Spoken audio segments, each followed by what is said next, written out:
One take, one shot. This is the SmackDown review in which I do it all in one take. If you were to ask me, what did you think of this SmackDown? I would say, what did I think of that SmackDown? I mean, it wasn't bad, but it wasn't good in that it was almost like just a repeat of former SmackDowns where they took that one segment, put it here, they took another segment, put it here. I mean, Tracksuit Cody came out, right, and he gave us a speech about how he wants the John Cena of old, that if this was going to be your final SmackDown, then I need the real John Cena. But didn't he say that for WrestleMania? Like, I'm pretty confident he's given that speech before. I need the true John Cena, not this whiny crybaby, not this guy that tries to duck out of things. He did say though that sometimes to do the right thing, it seems like you might have to do the wrong thing or something like that. So he did say that he's gonna get violent. But for real, it's like not much new was here. Nothing new really happened here, and he wants John Cena, the old John Cena, so he can win back his undisputed title. If you want to win this undisputed title, though, well, I'm going to now repeat things that I've said on this channel before, just like Cody repeats things. And I'm going to say, all you got to do to win is comment below, subscribe to the channel, hit that bell, ding, ding, ding, notification. I'd appreciate it. The thumb would appreciate it. Yes, I would. I'd appreciate it. All right, so let's get on with this one take, one shot, no edit review. Again, the SmackDown was just like, Now, I will say I lost count of how many commercials there were. There was a big old storm happening, and actually in the middle of my live feed, right before the Miz smacked Jacob Fatu, the power went out. So I did miss just a little bit of SmackDown, but I went back and I don't think I missed anything really, because again, there's so much time in between matches and this and that it's just like, you can literally miss like 5 or 10 minutes of SmackDown and you literally would miss nothing. And I think that's what happened here. Plus, what was I getting at? I don't know what I was getting at. Oh, yawn-wise though, only 4 yawns. That's pretty good. But I cheated. I took a nap. Literally, I fell asleep at 5:30. It comes out for 7 p.m. for me. I fell asleep at 5:30 and then I woke up. You're like, where's the SmackDown review? Why is he talking about his nap schedule? Well, if you're a member of the channel, or if you're new to the channel, I have a yawn counter to see how bored I am during these shows, and this was a 4 yawns, not bad. Okay, let's talk business here. We start off the show with a Hulk Hogan. Everybody's on stage. I see a lot of old faces: Jim Duggan, Jimmy Hart, $1 Million Man. Everybody's got a price for the $1 Million Man. Where's my belt? I have $1 Million belt over there too if you want to win that. And it's a 10 bell salute. Okay, and throughout the show we have vignettes or stuff. Now Triple H does narrate, and I'm kind of over Triple H putting himself in the spotlight. A viewer of the channel did say that Dr. Leonardo said that it's cool that the head of the company that he spoke. It kind of shows how important that they're treating this. And while there is value in that statement, I'm just of the other side of that. I don't know, Triple H seems to be a little too, why don't you just get a picture of yourself pointing at yourself, dude? It's like, we get it. You took over for Vince McMahon. You're the new Vince McMahon. Triple H just seems to put himself over and over and over again. I'm starting to get a little like, I don't know. Triple H, if you're listening to this, I don't mean nothing I'm saying, please hire me. But if Triple H is not listening to this, then I mean every word I'm saying, and Triple H needs to back off the camera just a little. So we start off though, and if you want to see my feelings on Hogan, I'm not going to rehash them here. I talked about it yesterday. Very complicated in that, everything he did for the business, and then everything he said, well, not in the business. The only thing I'll add to my video yesterday is that I did see 2 interviews, one by Booker T and one by Devon Dudley, that did kind of give me hope. So like maybe you guys can go seek those out. If I can find them, maybe I'll even put them in a link, because like they give me some hope. But regardless, if you want to see how I feel, yesterday. So we start off with Logan Paul. Logan Paul had the line of the night where, because everybody was like, "Thank you, Hogan," and so when Logan Paul gets out there, everybody's booing him, and he's like, "What? You were just saying thank you, Logan. Thank you, Logan." I thought that was very good. Now some people probably got really mad, and it's like too soon, maybe. I don't know. I think wrestlers would appreciate that, even if they passed away. I mean, I don't know, but I think that Hogan wouldn't mind Logan Paul doing that. And if I believe right, Logan Paul and Hulk Hogan were very cool with each other, so I don't see a problem with Logan Paul saying that. I know people hate Logan Paul. That's fine. You're more than welcome to hate Logan Paul. But I thought that was a good line right there. And then we get just a rehash. Like I said before, this was a very, we already did this segment. There wasn't really anything new here other than we saw Jelly Roll. He got a couple more offensive moves. He doesn't sell that great. When you punch him, I don't know.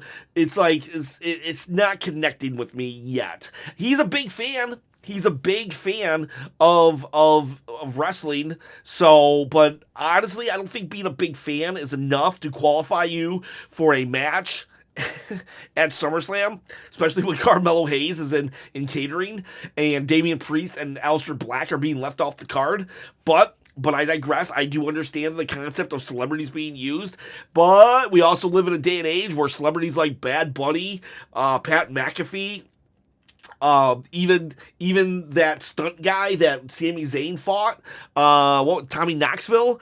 I always forget to put him on this high caliber celebrity matches. But for real, Johnny Knoxville did a great job, and Logan Paul's doing a great job. These celebrities to me are just whoa. I hope I am wrong. I'm not gonna lie. I have been entertained by this feud up until tonight.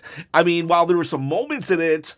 I don't know, it was a copy and paste. They already did this. It was just a way to I think it was just a way to let, Jelly Roll get some, a little bit of in-ring action. He does a boss man slam, and yeah, so that's about it. Logan Paul did carry this segment, though. He really did carry this segment, and this was the first time that he was not carried, but he carried somebody else. So Logan Paul as a professional wrestler is growing, or maybe a WWE superstar is growing, in that he carried a segment on his lonesome. Then what do we got here? We go to, I got cliff notes over here. Drew and Randy did show up as well, but the story was the boss man slam and Logan Paul being a jerk and getting booed. We get Ray Phoenix and Andrade. They got a video package, and I'll be honest, not just their moves, but them talking, and it was cool. It was actually good. Now they did say they were Money 3 or 4 times, so I was like, is that their tag team name? Money? Dinero? Is that their name? But other than that, they came out later to just Andrade and Ray Phoenix, so I don't know what that was about, because they said it just too many times for me to be I noticed. But that said, it was good. It introduced them, and I thought it was cool. That's what I want to see. I want to see new opportunities for people, and this was a new opportunity. It was different. I got to see Andrade and Phoenix in a different light. Then we got Alexa Bliss and Charlotte. They come out. Charlotte has the pom poms, but she's trying to hide it. It's kind of weird. It's like Charlotte. It's like they're telling Charlotte to not know how to be a human, and then I don't know, she's melting away and she is becoming human. It's just weird seeing her in this face role, this best friend role. And it's are they telling her not to be a human and she doesn't know how to act? Or are they telling her be a human and she doesn't know how to be a human? Either way, it's this really awkwardness that's working. Alexa Bliss is fighting Roxanne Perez with Raquel Rodriguez on the outside. Again, we pick up last week. It was Charlotte and Raquel, but this week it's Alexa and Roxanne. So again, just a repeat of a SmackDown segment. decent enough match. We have some bad camera work in that at one point Raquel was going to, like, I think jackknife powerbomb or something, Charlotte, and it took Alexa Bliss a long time to get ready on the top rope to do Twisted Bliss onto Raquel, and that, like, the camera guy they should have just changed, because it literally just made them stand there, and it just looked bad. It looked bad. Like, these botches have to stop. And it wasn't the botches of the wrestlers per se, but the botches of the camera work. And Alexa Bliss does jump out, and she's thrown back in the ring somehow, some way, and Roxanne Perez will beat her. She gets a bloody nose in the process too. It looked pretty cool, and they use it later on where, like, she'll have the dry blood everywhere, and Charlotte comes and says, "Hey, don't worry about it." And Alexa Bliss is feeling like Charlotte's going to yell at her for losing, but Charlotte doesn't. So it shows that Charlotte is becoming a human. She's like, "Oh, don't worry about it. Who cares? It's not like it's SummerSlam." So if they lose, though, what happens at SummerSlam? That's the key here. If they lose, what happens at SummerSlam? We go then to Bliss jumps out of the ring. Jade Cargill is having she's having an interview, and it's an all right interview. It's a whatever interview, and she leaves. Chelsea Green then comes, and she starts smack talking. Jade Cargill's behind her. Oh my God. And then boom, Jade Cargill grabs her. They go to the ring. They fight. Chelsea Green got a lot of offense in, considering that Jade Cargill's the next big thing, and she's got a title match, but eventually she will win. The Secret Service will jump Jade, and this brings out Tiffany. It's like, come on, Tiffany. Like, Tiffany should just let Jade Cargill get beat up.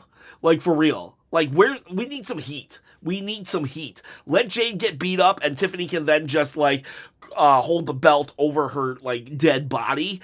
But no, Tiffany helps. And then what they should have done was, the moment they got done beating up everybody, Jade should have bicycle kicked her in her face and said, "I don't need your help."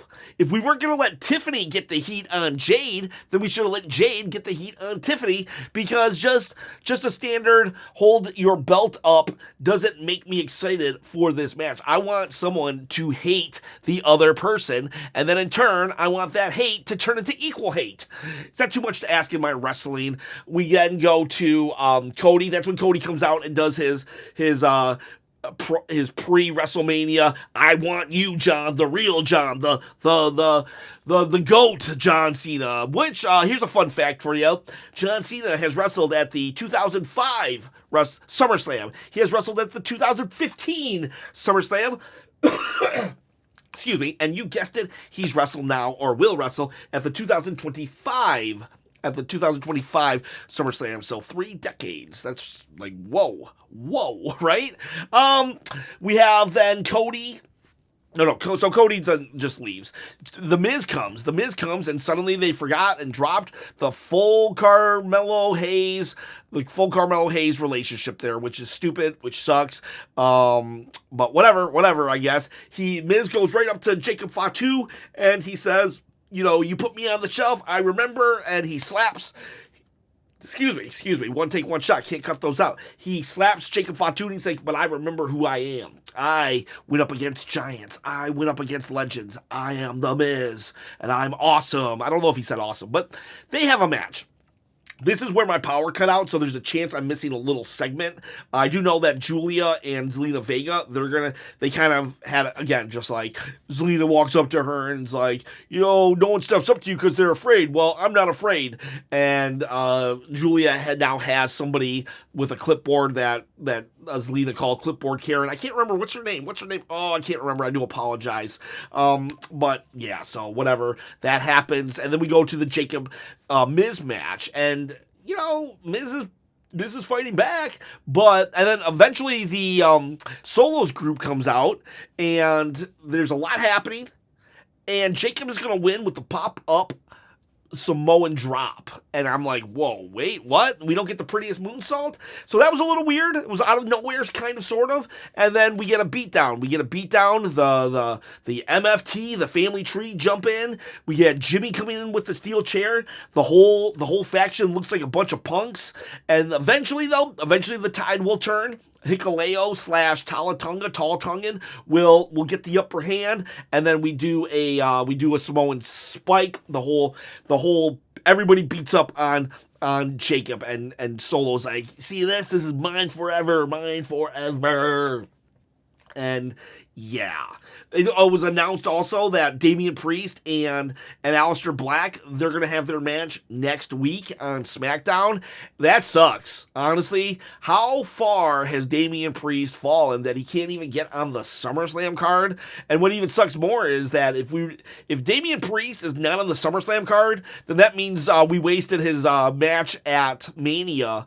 Drew McIntyre wasted his match at Mania, because maybe Drew could have got higher on the card if we were just going to go with Damian Priest, who seemingly they've lost hope. And we'll see. I mean, it's still a marquee match. I mean, it's better than what they're giving Carmelo Hayes and stuff, but like, you know, that doesn't really say that much, to be honest with you. So that's happening next week. We then go to the tag team match. It's the Wyatts versus Andrade and Phoenix. And it's a good match, actually. This was actually the Wyatt's best match so far. Since they've been back, it seemed like they're just too slow to keep up with the tag team division on SmackDown, but it seemed like today they were. A fire was lit under them, and as they were about to lose, Nikki Cross actually pulled the ref out, and the Wyatt Sicks did heel work. So that's kind of cool that they're doing heel work. Now, I don't know if they're neutral still, but they did do heel stuff, and this will eventually lead to a complete just brawl, which we've seen in the past. Also, every single thing. I think the only thing that was new to this SmackDown was the Andrade video with Phoenix, maybe? Like, everything was kind of like whatever. You know, I guess what was new was Jade actually forcing Chelsea to get to the ring to have a fight. But, like, everything, like, the holding up the belt and showing respect from champion to champion, that was old. And this brawl was old as well. We've done this before. It was cool, but, like, because we had done so many things already, that doing it again here, even though it was a really cool brawl, didn't like, you know, it's just another thing that they had to rehash. I wouldn't have noticed that they were rehashing this brawl that they had done like months ago if they hadn't rehashed everything, literally everything in this show. And it eventually leads to Nick Aldis saying, you want a tag team match, guys? Everybody now at SummerSlam TLC. That's going to be amazing. That's 6 hungry teams trying to prove themselves. That's going to be amazing, and I hope nobody dies, for real.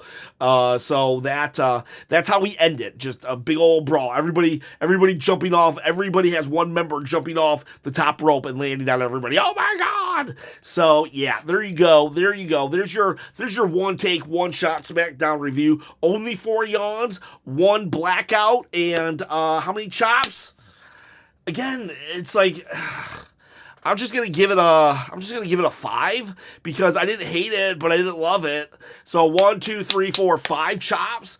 I could see like that last segment hyping people up to like a 7 even, because it was a cool like big old brawl, and then the prospect of a TLC match, I can see that hype like bumping it up to for some people. But like, yeah, I'm just gonna give it a 5. If you like, 6 would be like, I can see myself giving it a 6 also. 5 or a 6. I'll just go 5 though.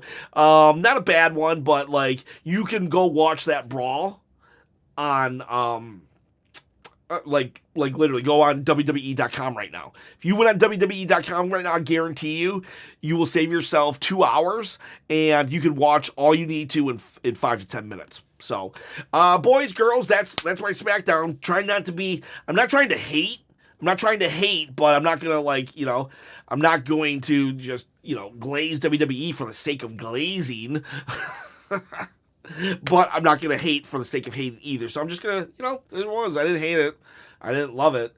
So, all right, boys and girls. Jelly Roll hasn't sold me yet either. I'm hoping he does. I've been more entertained than I should be for this feud, but he hasn't sold me yet on my belief that he's our next Bad Bunny. So, all right. We're cutting it.